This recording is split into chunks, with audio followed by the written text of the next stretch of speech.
السلام عليكم حبايبنا متابعينا متابعين الخياط. طب احمد يا رب صحه وسعاده وين ما تكونون.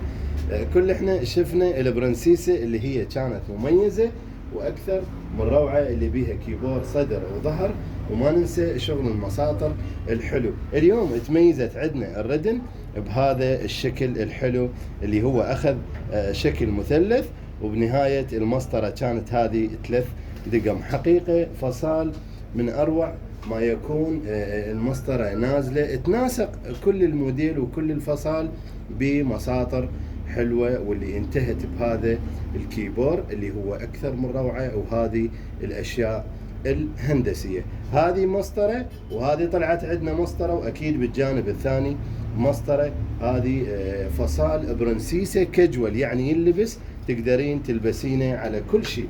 يصير عندك للمجلس، يصير عندك للطلعة، يصير عندك للمناسبة، يصير عندك للأجواء البيتية. قماشته كشمير كابوي. انتهت عندي الردم بهذه المسطرة الحلوة. طبعا كل الشغل اوفرات كوي، احنا بعد هذه المرحلة تجاوزناها ان شاء الله، وكل زبوناتنا وخواتنا واخواننا يعرفون.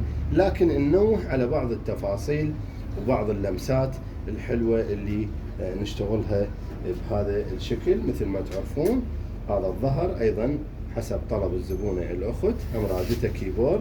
استخدمنا هذا التول المخملي اللي هو النقشة مالته مقدفة زين، وكان عندنا بهذا الشكل الحلو. يا رب ان شاء الله تنال اعجابكم واعجاب كل من تابعنا ويشوف هذه الفيديوهات الحلوة اللي احنا نعرضها، حتى تستفادون من فكرة العمل. وان شاء الله يا رب نتواصل معاكم دائما. تحياتنا لكل من تابعنا، اخوكم الخياط ابو احمد، في امان الله.